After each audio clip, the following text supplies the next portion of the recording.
저는 숨만 쉬고 있는데 매달 꼬박꼬박 8만 엔씩 제 통장으로 들어오고 있습니다.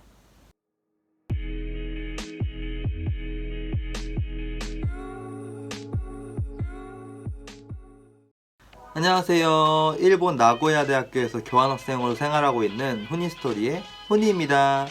네, 여러분, 오늘 영상에서는 일본 생활비에 관련된 이야기를 전해드리려고자 합니다. 교환학생을 지원하실 때 가장 머뭇거리는 부분 중에 하나가 저는 이 금전적인 부분이라고 생각이 듭니다. 오늘 영상에서는 정보만 잘 찾아보면은 일본 교환학생 생활을 할 때 한국에서보다 오히려 돈 걱정을 덜 하면서 생활할 수 있는 방법에 대해서 소개시켜 드리고자 합니다. 2018년 가을 학기에 반지하에서 생활을 하게 됩니다. 어쩔 수 없는 경제적 여건에 맞춰서 그 집에 들어가게 됐는데, 거짓말하는 게 아니고 자고 있는데 갑자기 손에 뭐가 툭 떨어졌어요. 그래가지고 뭐지 하고 딱 불을 켰는데 와, 바퀴벌레가 있는 거예요. 군대에서 생활할 때도 제가 있었던 부대에는 바퀴벌레를 제가 본 적이 한 번도 없는데, 그 제가 사는 자취방에서 바퀴벌레가 자고 있는데 이렇게 툭 떨어지니까 너무 싫은 거예요. 그래서 그런 곳에서 생활을 하다가 지금 이제 일본에 와서는 5층짜리 햇빛 쨍쨍 잘 들어오는 기숙사에서 생활을 하고 있기 때문에 삶의 질도 저는 되게 높아졌다고 느끼고 있고, 금전적인 부분에서도 좀 넉넉하게 생활을 하기에는 조금 힘든 그런 생활을 했었는데, 지금 일본에 와서는 두 가지 이유 때문에 만족을 하면서 생활을 하고 있습니다. 네, 그럼 이제 본격적으로 제가 한 달 생활비로 평균적으로 얼마 정도를 사용하고 있는지 여러분들께 알려드리고자 합니다. 그런데 제가 오늘 영상에서 말씀드리는 생활비라는 개념은 여행비는 제외하고 이 나고야에서 살면서 제가 쓰는 돈을 말씀드리는 것이기 때문에 이 점은 잘 참고해 주시고 영상을 지켜봐 주셨으면 좋겠습니다. 여행비를 제외한 이유는, 여행은 사람마다 어디를 어떻게 가고 또 어디에서 묵느냐에 따라 여행비에 대한 그 바운더리가 많이 넓어지고, 또 저 같은 경우에는 생활비는 제가 스스로 벌어서 생활을 하지만 여행비 같은 경우에는 부모님께서 매달 용돈으로 보내주시는 돈으로 저는 여행을 다니고 있기 때문에 여행비는 제외하고 오늘은 말씀드리고자 합니다.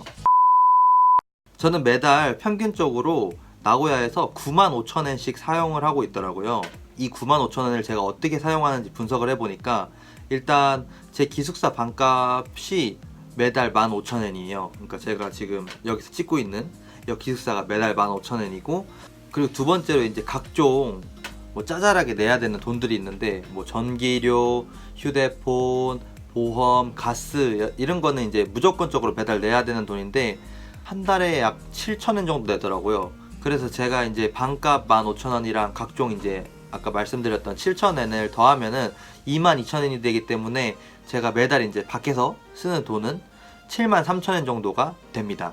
그러면 이제 이 73,000엔으로 제가 어떤 곳에 돈을 쓰냐면, 교통비로 일단 돈을 쓰고요. 아니면 뭐 친구 생일일 때 이제 친구 생일 파티, 또 외식을 하러 갈 때, 그리고 마트에서 장을 볼 때, 마지막으로 이제 술을 먹을 때, 저는 이 크게 5가지로 제 73,000엔을 사용하고 있는 것으로 판단이 되었습니다. 이 73,000엔을 30분의 1로 나누면 하루에 제가 쓸 수 있는 돈은 대략 2,400엔이니까 한 25,000원 정도라고 할 수 있네요. 그럼 저는 그 95,000엔을 어떻게 부모님의 도움 없이 스스로 해결해 나간 것인지 지금부터 알려드리고자 합니다. 제가 95,000엔 중에서 15,000엔 같은 경우에는 제가 저번에 영상으로 소개시켜드렸던 제 알바, 한국어 가르치는 알바인데, 소개로 받은 것도 있고, 하나는 이제 제가 사이트로 등록을 해가지고 사람을 구한 건데, 그 사이트 이름이 헬로우 센세라는 곳이거든요. 이 사이트에서 선생님의 자격으로 올리는 거는 무료이기 때문에 학생들을 잘 만날 수 있는 좋은 기회라고 생각합니다.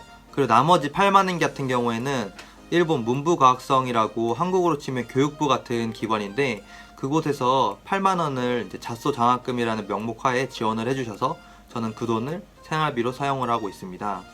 그런데 이제 이 잣소 장학금 같은 경우에는 어떻게 하면 이렇게 받을 수 있는지에 대한 정보는 잘 없기 때문에 제가 어떻게 준비를 했는지 간단하게 설명드리고자 합니다. 잣소 장학금을 받기 위해서 첫 번째로 여러분들이 알아두셔야 하는 거는, 여러분들이 지원할 학교가 잣소 장학금 배정을 받은 학교인지 아닌지를 먼저 찾아보셔야 돼요. 제가 한국에서 다니고 있는 학교에서 갈 수 있는 일본 학교의 수는 대략 20학교 정도가 되는데, 그 중에서 저는 이제 어떤 학교가 잣소를 받을 수 있는지 없는지 그 학교 홈페이지에 들어가 가지고 확인을 해보거나 아니면은 그 학교 담당자한테 이메일을 먼저 보내서 물어봤어요. 그 20학교 중에서 잣소를 받을 수 있는 학교이면서 영어로만 갈 수 있는 학교는 딱 3학교밖에 없었어요. 그 3학교의 공통점은 다 국립대입니다. 그래서 제가 개인적으로 생각하는 것은 정부에서 지원을 하는 것이기 때문에 아무래도 국립대에 대한 지원이 많지 않을까라는 생각을 조심스럽게 했었습니다.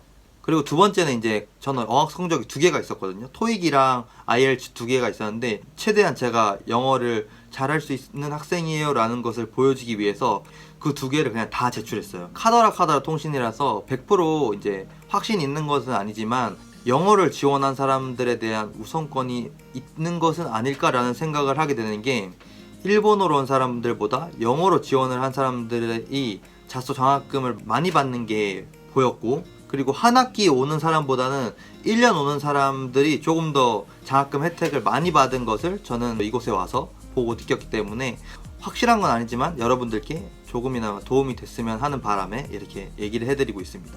그리고 마지막으로 제가 잣소에 대해서 여러분들께 알려드리고 싶은 것은 여러분들이 일본 대학교에 서류를 제출하실 때 최대한 꼼꼼하게 그리고 디테일하게 모든 것을 다해서 그 서류를 작성을 하신 다음에 제출하시는 것을 추천드립니다. 제가 알고 있는 바에 의하면은 문부과학성에서 학교마다 잣소 장학금을 받을 수 있는 티오를 배분을 해주면은 그 학교에서 이제 추천할 학생을 선택을 하는 걸로 저는 알고 있어요. 여러분들이 만약에 그걸 판단하는 사람이 되었다고 생각을 해보세요. 그러면 서류를 꼼꼼하게 작성을 한 사람한테 좀 더 이렇게 도움이 되고 싶을까요? 아니면은 대충 그냥 설렁설렁 누가 봐도 쓴 사람한테 추천을 주고 싶을까요? 당연히 전자겠죠. 이제 나고야 대학교 같은 경우에는 제출 서류 목록 중에서 학업계획서가 있었는데 저는 그 학업계획서가 가장 추천을 받기 위해서 임팩트가 있는 부분이라고 생각을 했었습니다. 그렇기 때문에 이제 그거에 대해서 좀 많은 시간을 투자를 했고, 제가 혼자 봐서는 이게 맞는 부분인지 아닌 부분인지 정확하게 확신이 없었기 때문에 영어가 모국어인 친구들한테 이메일을 보내가지고 그것을 좀 첨삭해달라고 부탁을 할 정도로 저는 좀 그 학업계획서에 대해서 투자를 했었습니다. 이러한 이유들 때문에 제가 잣소 장학금을 받게 되지 않았나? 라고 개인적으로 생각을 하고 있습니다. 그래서 제가 오늘 결론으로 말씀드리고 싶은 것은 정보만 잘 찾아보면은 돈 걱정 덜 하면서 일본에서 교환학생을 생활할 수 있다 라는 점을 알려드리고 싶고, 생활비에 대해서는 크게 2가지로 벌이를 충당할 수 있는데 하나는 아르바이트를 해서 버는 것이고 두 번째는 잣소를 해서 버는 것인데 더 중요하다고 제가 생각하는 것은 잣소를 통해서 버는 방법이다. 다음 영상에서는 이 73,000원으로 생활을 하더라도 분명 돈이 부족할 때가 있거든요. 어떻게 하면은 절약하면서 일본에서 생활을 할 수 있는지 그 팁들에 대해서 알려드리는 영상과 함께 찾아뵙도록 하겠습니다. 오늘 영상이 재밌으셨거나 다음 영상이 더욱더 기대되시는 분들은 좋아요와 구독 눌러주시면 저에게 아주 큰 힘이 됩니다. 그럼 오늘 영상은 여기서 종료!